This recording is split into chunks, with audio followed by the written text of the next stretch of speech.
casually walking. I'm just casually walking. Oh, hey everybody, how are you doing? How nice of you to stop by. Well, since you're here, check out the new Tekking101 studio in all of its glory. There it is. Now, in a lot of respects, not much has changed. You know, don't fix what's not broken, right? We have the simple backdrop here with the Straw Hat Jolly Roger. We got the wanted posters. These are all brand new wanted posters that I got. We have the Yonko hanging out here. That's the key difference. They're looking rather hype today. That's an adjective that's applicable to the Yonko. Why, hello there, Shanks. You're looking rather hype as always. Yes, indeed. We have Roger, we have Luffy here. I put them next to each other for no particular reason. But you know, the really big differences you really can't see on camera. Like, one big difference is this.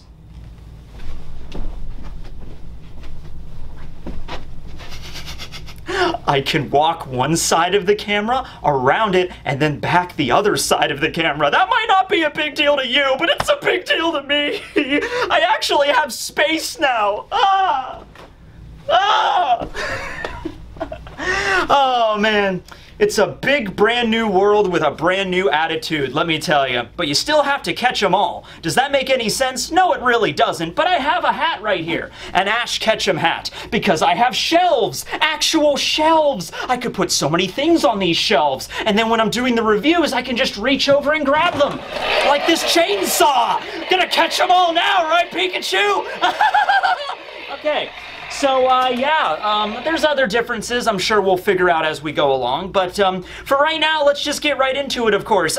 Barry is absent at the moment because I usually have Barry right here on a little stool, and I actually did not pack that stool because my mom actually owned that stool. So I'm going to have to get some other kind of contraption next to me for Barry to hang out on, but for right now, I'm just flying solo. Okay, this will be One Piece, Chapter 1029 review, titled The Tower. Ooh, ominous. The tower. What kind of tower? The two towers? Lord of the Rings? Actually, funny story about that. That's not entirely a tangent. When I was a little kid, I never really saw the Lord of the Rings series, but my mom bought me a Two Towers VHS tape, and it sat in my closet, and I never watched it. I still, to this day, have not seen the Two Towers. I saw the Fellowship of the Ring, I saw Return of the King, haven't seen Two Towers, so is it good?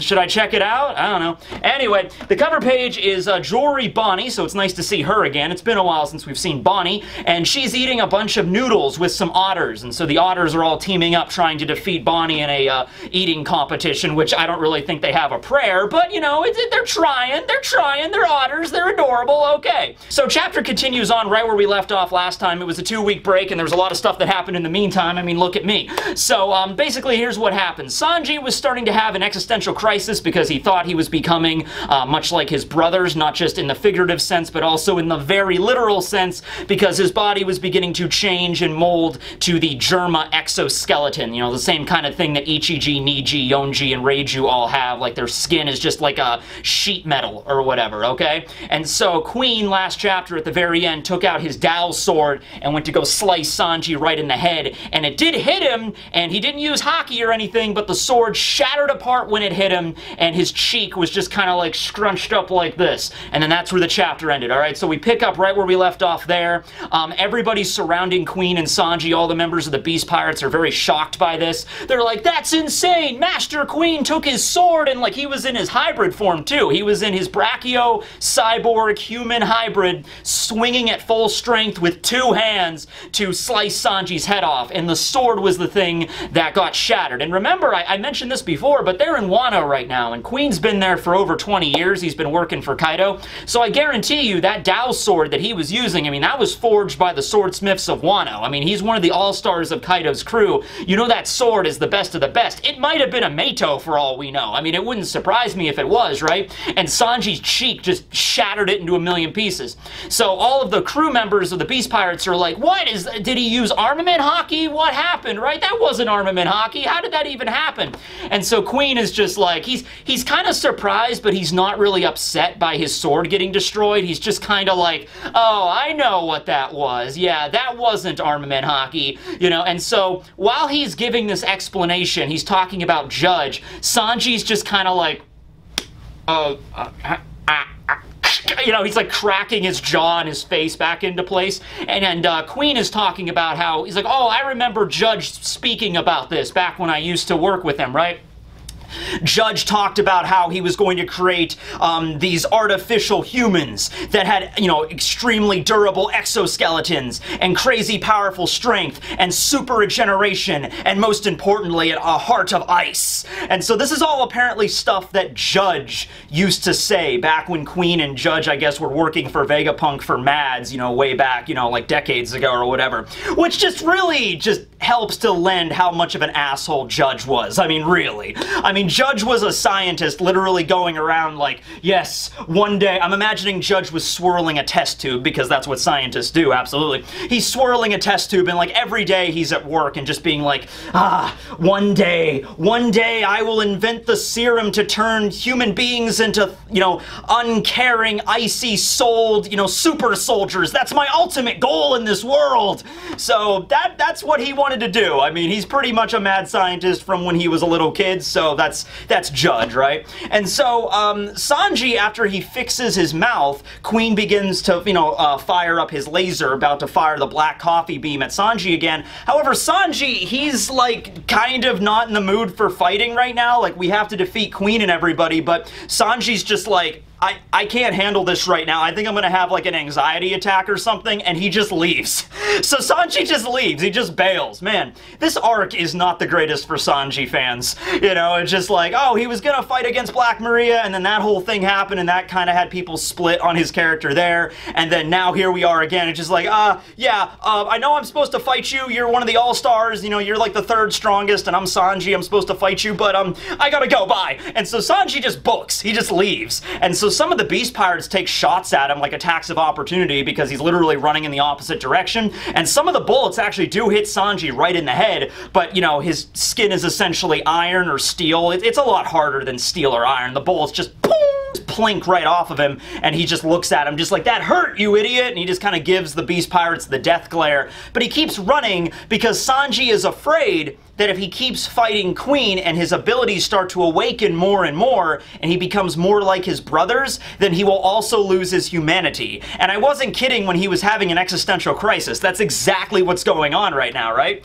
And here's the thing, can you really blame Sanji? Because no one told him about this. No one told him. There wasn't like a little warning label on the raid suit that like, oh, if you use this, you might become exactly like us. You know, here you go, Sanji, right? And so Sanji, he's just like, crap, my body is literally going through a metamorphosis as this fight is progressing, and I don't know what the end result of this is. If the end result is I lose my humanity, I don't want that to happen because I won't care about my friends, my Nakama. I won't care about the Straw Hats anymore. I might not even care about Nami or Robin anymore. Actually, that's not true because during Totland, when I think it was Ichiji and Niji saw Nami, they also got the hearts in their eyes. So, you know, Judge manipulated their emotions and removed a lot of things like, you know, empathy and remorse, but he couldn't take away their attraction to Nami. He couldn't, you know, genetically remove that. And that's fair because that's pretty much, that's impossible right there. You just can't do that, right?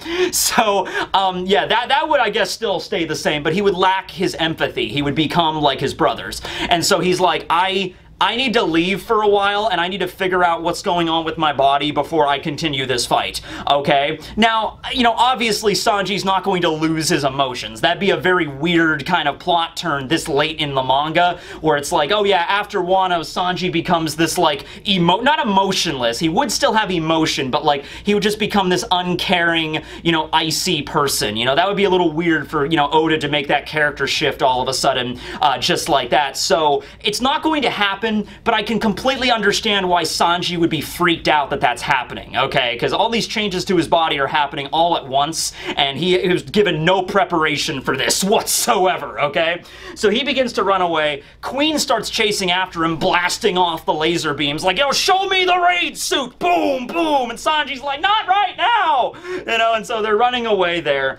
That's all we get from Sanji and Queen. So I'm assuming they're gonna move the fight somewhere else. I'm thinking Sanji at some point is probably just going to stop running, and he might just be like, okay, well, I have to defeat you, Queen, you know, regardless of what happens to me, even if I lose my sense of self or my sense of humanity, you know, my friends are still counting on me. So maybe Sanji will look at it like, okay, even as the last act of myself as I am right now, I will defeat you and we'll figure it out later, right? You know, best case scenario, I get this really cool modified body, but I get to keep my humanity, and that'll be great. Worst case scenario is after I defeat you, I'll become like an uncaring zombie. Not a zombie, more of a cyborg. An uncaring robot, I guess. But he has to defeat Queen, alright? Because that's like, you know, one of the main antagonists of the arc. So they might run to a different location, and then Sanji will just finally like, okay, well, regardless of what happens afterwards, I still need to defeat you. And then after it happens, Sanji might have a moment where he's like, oh no, it's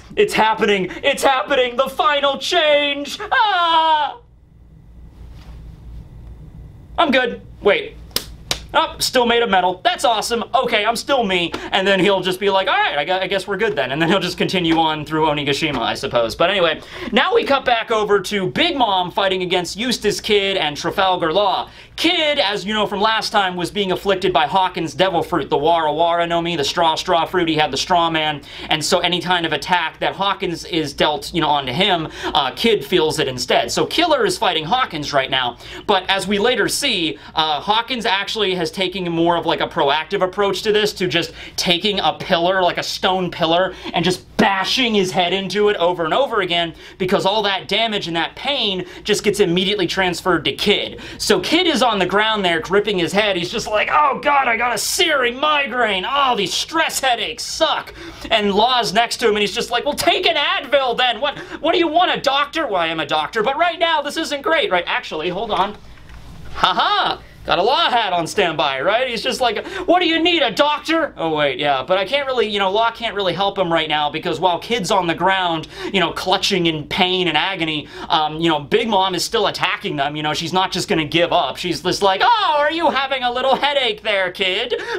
Mama, let me fix that for you. So she takes Hera, the new homie that she created, and Napoleon, and creates a giant lightning sword to just impale Kid on, all right? Now, Law responds in kind with his own electrical techniques because, you know, Law has the best devil fruit in the entire story. He has, of course, counter shock, that ability. So he jumps up, uses counter shock right in Big Mom's face. She gets knocked back, but then Prometheus is still there, and so Prometheus uses a technique called stolen fire, and once again, a lot of techniques that Big Mom uses are puns. So stolen, not like stolen like I stole something, but stolen as in the bread. Anybody that's a fan of Dr. Stone, actually, wait a second.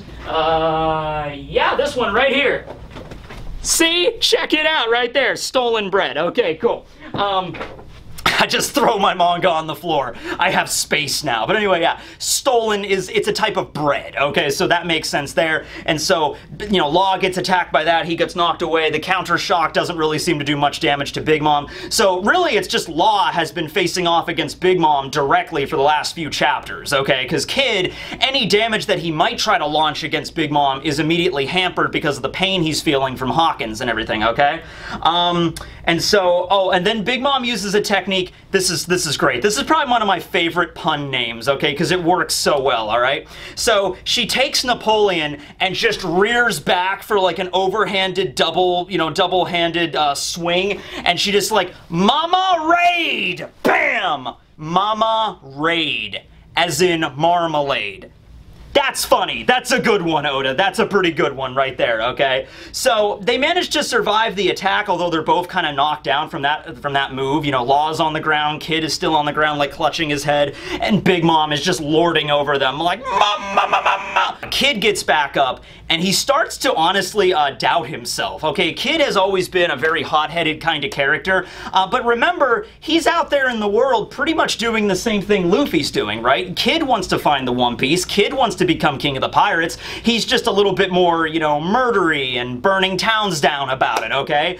Whereas, you know, in Mocktown, for example, this is the example I always use when comparing Luffy and Kid. So during Mocktown, when Bellamy and everybody was laughing at Luffy for trying to find the Sky Island, and Luffy just, you know, he gets up and he just walks out of the bar, you know, he doesn't start a fight because there's no point. You know, these are just a bunch of idiots that are laughing at a dream, who cares?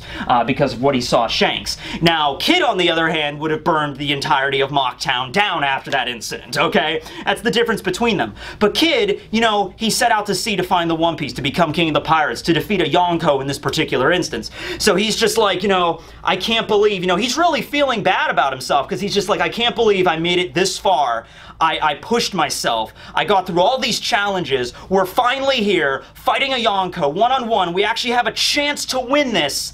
And I get taken out because of a damn headache, okay? So he's on the ground like, this is bullshit, right? You know, he doesn't even know what's going on right now. He doesn't know that it's Hawkins, what's happening to him. He just knows that he's in insane pain. And it's like, you know, right before you're about to make a big speech, or it's like your first day of a brand new job, or your first day of school or whatever, and it's like, okay, I'm planning this, I'm gonna do great, and then you walk in and you immediately have like intense diarrhea. That's happened to me more times than I can count. I remember one of my first days of college, I get to school, I was late, I get to school, sit down, I'm in my first class, like 5 minutes in, I'm like, I'm ready to learn, I'm ready to be here in college and university or whatever, and then insane diarrhea. So I had to get up and I had to leave the class and go to the bathroom, and I spent most of the first class in the bathroom because I was so nervous. So that's kind of like Kid right now. It's like having diarrhea. Like, what are you gonna do, right? Alright, so now of course we cut back over to Killer and Hawkins's fight. I say that in air quotes because it's really not much of one. Hawkins, it's more Hawkins versus a stone pillar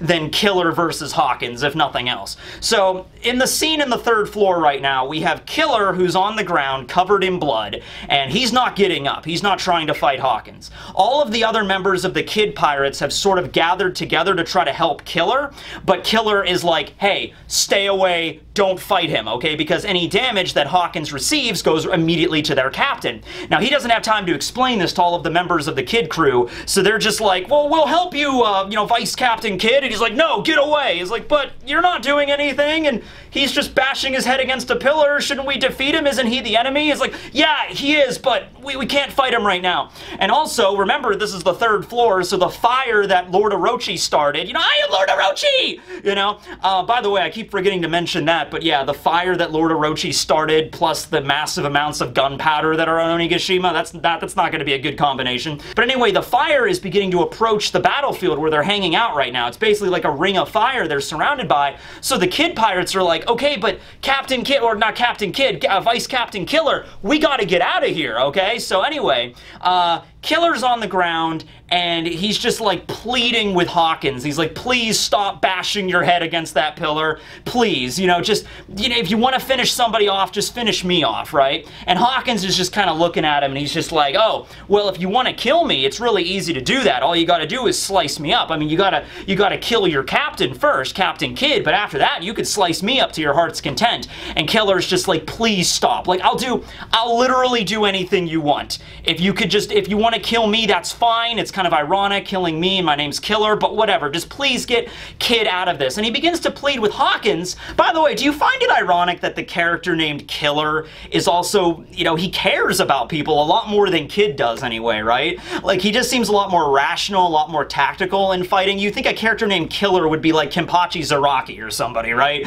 You know, but no, it's just like Killer actually shows a lot more empathy than Kid does, right? Or like any of the Germa siblings do. He's just like, listen, like, this is my captain. It's kind of similar to the scene with Zoro at Mihawk's Island, right? When Zoro bowed in front of Mihawk, and he was willing to put his own dream on the back burner in order for Luffy's dream to take center stage, all right? He's just like, hey, listen, I want to be the greatest swordsman in the world, but you need to train me, Mihawk. And Mihawk's like, well, isn't that your dream to defeat me? And he's like, yes, I know it is, but it's more important for Luffy to become a king of the pirates, for his dream to become, you know, reality, right? So it's kind of similar to that, where Killer is just pleading with Hawkins. Hawkins doesn't really respond in kind. He just walks over and just starts beating and curb stomping the crap out of Killer while he's on the ground, breaking his mask in the process, blood everywhere and everything. And he just goes on and just says, you know, oh, you're just a bunch of jokes.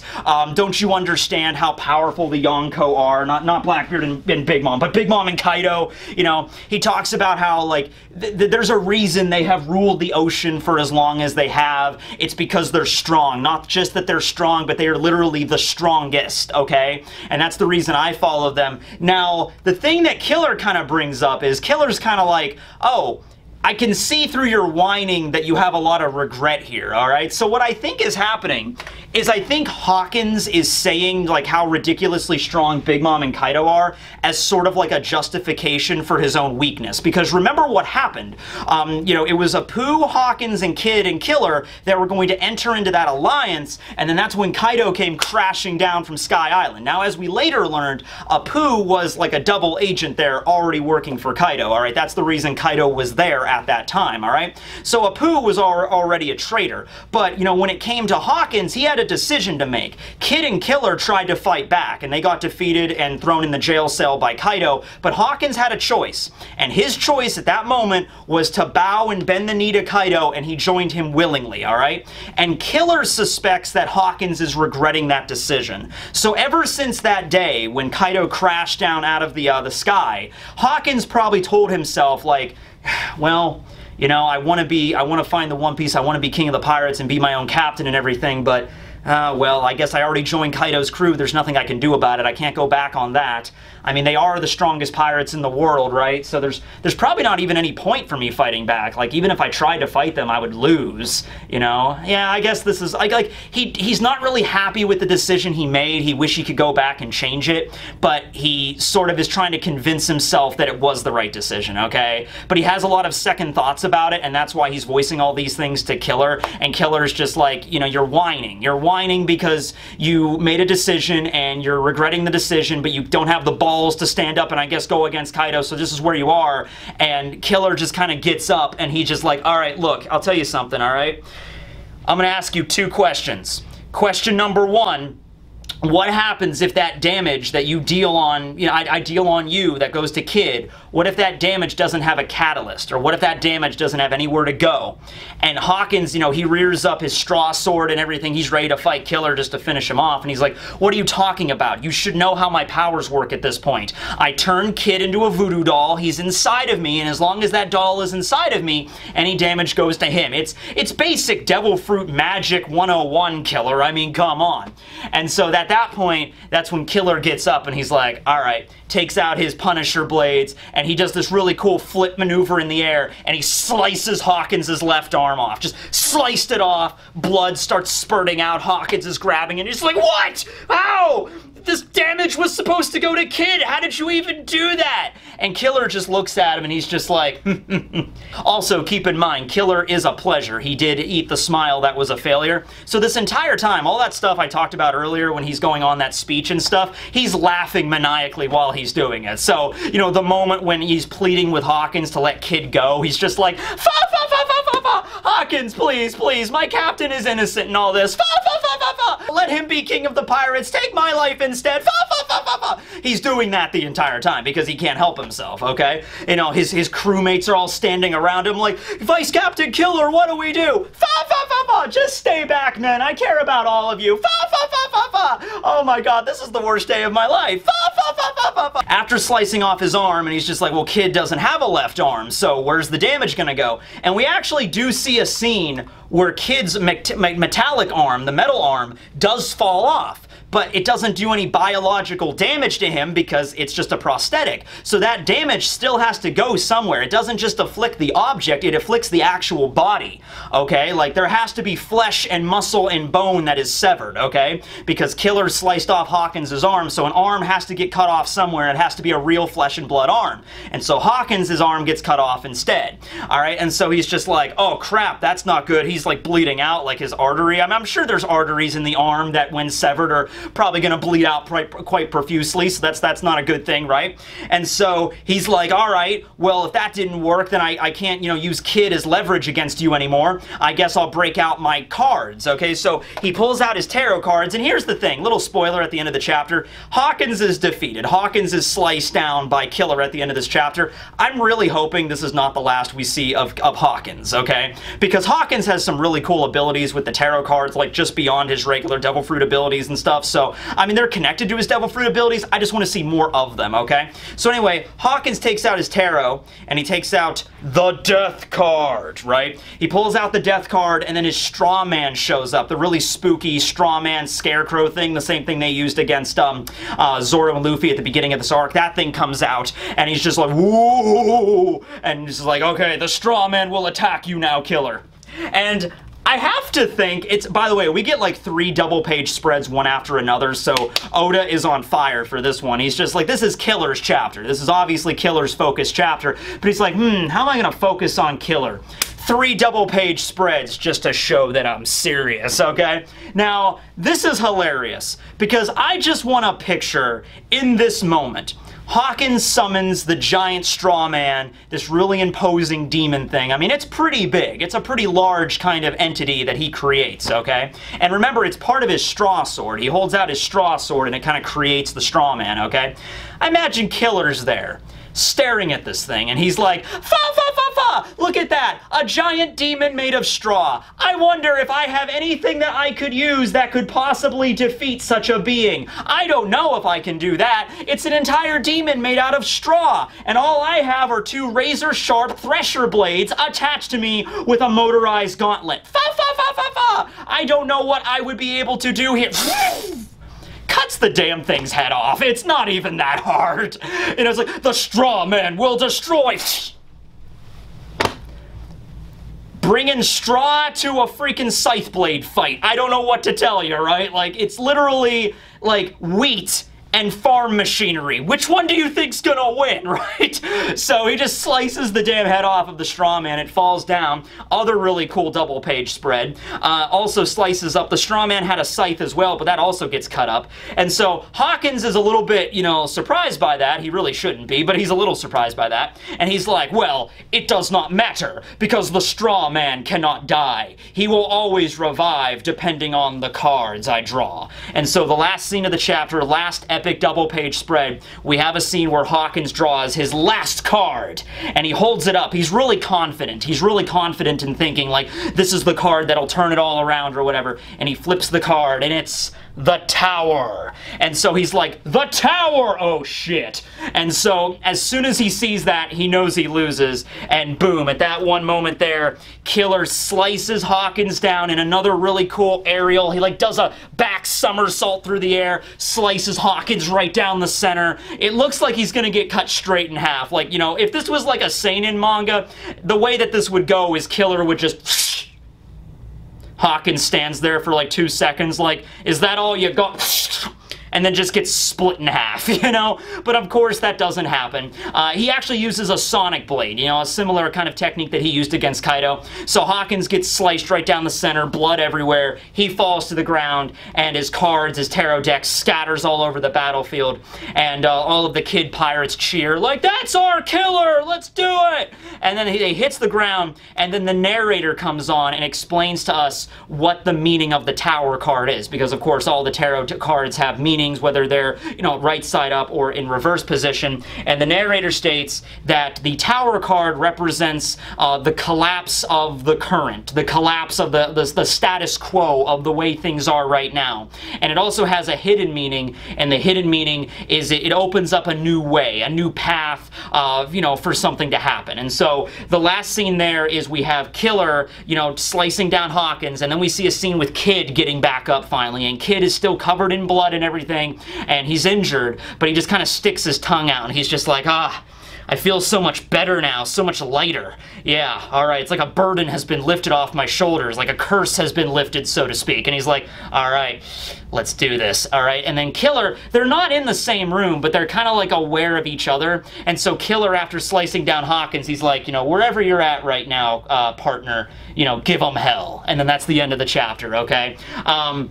And Killer took a real beating here. His mask is all cracked, blood's everywhere, same thing with Kid. But Hawkins is looking a lot more sorry at the moment. So this was a great chapter. You know, we had a little bit of Big Mom Law and Kid, but this was mostly a Killer and Hawkins chapter, and it was really cool to see a little bit more into Killer's personality and stuff, okay? It was funny because I remember when the Supernovas were introduced, Killer was probably the one I was least interested in because I originally erroneously assumed that that's what Oda was going to do with his character. Like, oh my god, we have a guy named Killer, and he wears a mask, so we can't see his facial expressions or anything, and he has these giant scythe blades. I mean, he looks cool. No one's gonna debate that Killer looks awesome. But I'm just like, oh man, this character's not gonna have any personality. This character's just gonna be literally a faceless, kind of like stoic, silent sort of character that never says anything and is just like, you know, Kid's, you know, bodyguard or whatever. And he's just like, you know, like Kid steps out and he's just like, Killer, slice them all down. He's like, shh, shh, that's good, Killer. Like, I thought that's what his character was going to be, sort of. And so Oda really spun it with this arc, with the Kamazo, you know, the cover that he had when taking over as, like, an assassin for Orochi, and the whole thing with the smiles and becoming a pleasure, and getting a little bit more about his personality and who he really is, and his connection with Kid. Oda did a really good job here with Killer's character. I think it was phenomenal. As for the Tower card, I will say one thing about that, Oda. So it says right here that the meaning of the Tower card is that it represents the end of an established order. And I only have one thing to say about that, as I just casually stroll over here to my bookshelf, casually pull out the JoJo Stardust Crusaders Volume 1, featuring Jotaro Kujo, yes. And it says right here by Muhammad Avdol, the Tower card represents a calamity and the interruption of a journey. This stand is called Tower of Grey. So yeah, it has nothing to do with interrupting a journey, Oda. Come on, you're mixing up the meaning. Actually, I have no idea. I really don't. I have a symbology book around here that does have like a definition for each of the tarot cards. I used it when I did all of the Hawkins videos, but it's packed away somewhere. I have absolutely no idea where it is. But yeah, so in this case though, it has the meaning of like, okay, the established order, as in the order of the Yonko, are being torn down, and the new way is being paved for the supernovas. That's the symbolism that Oda's going for here, right? So yeah, it was a really cool chapter. Not super long, but it did feature some awesome double-page spreads. Let me know down below how you feel about like the situation with Sanji, how his fight with Queen's gonna wrap up. How do you feel about how Sanji going to overcome this little hurdle right now, like psychologically? Like, obviously Sanji's not going to lose his sense of self, but he has to come to terms with that in some way. So is there something that's going to happen to him? Maybe while he's running away, he'll, you know, like see one of his friends, like he'll see Usopp or Nami or somebody and just be like, I have to protect them no matter what. And that's the impetus for him to go back and fight Queen regardless. Or maybe he'll just come to terms with himself. Maybe he'll remember his mother. Maybe he'll remember something his mom said, like, you know, you're such a sweet boy, Sanji. You'll be okay no matter what. You're not like your brothers. And then it's that'll give Sanji enough confidence to be like, you're right, Mom, I can do this. And he turns around and begins to fight Queen again. Maybe something like that. Considering Hawkins has been taken out now, the Candy Cane dude, I always forget his name, he's not important, and Jack has been taken out, the Toby Roppo have been taken out, pretty much right now all we have is the King and Zoro, so that fight might be next, but then we have Law, Kid versus Big Mom, and that's also going to be a big fight. I made a video the other day about the numbers, the top 3 numbers that have yet to be make an appearance yet, so they might show up at some point, might be kind of strong, maybe the other Straw Hats can fight against them, but we're really narrowing down these strong opponents here. I mean, as we saw in this chapter, there's still members of the Beast Pirates that are just running around like waiters and pleasures, but you could do mop-up duty on those. I mean, they're not a big deal, right? So really, when it comes down to the thick of it, the only strong enemies we have left are Kaido, Big Mom, King, the numbers, I guess, the top 3 numbers, and like the CP0 members, but they might not get involved right now, so like who else is there, really? I mean, the Big Mom Pirates, but they haven't gotten up the falls yet, so they're not involved in this. So, yeah, we really only have, like, a handful of really strong fighters that can actually oppose, you know, the rebellion in any major way. Well, anyway, I think next chapter I would rather go back to the King and Zoro fight. I guess also Queen is too, but Queen and Sanji, they're going to fight each other, right? So that's going to happen already. But I would rather cut back to see what's going on with King and Zoro, because I think it's been a few chapters since we've seen that. I think it's actually only been like 2, but I still want to see them, right? Well, anyway, thanks for watching, everybody. This is Tekking in my new studio. Yeah, I'm sure we're going to make a lot of awesome memories here. I have a chainsaw, so, you know, we could probably talk about some kind of chainsaw man, but that would just be silly. Anyway, yeah, thanks for watching. Tekking, signing out.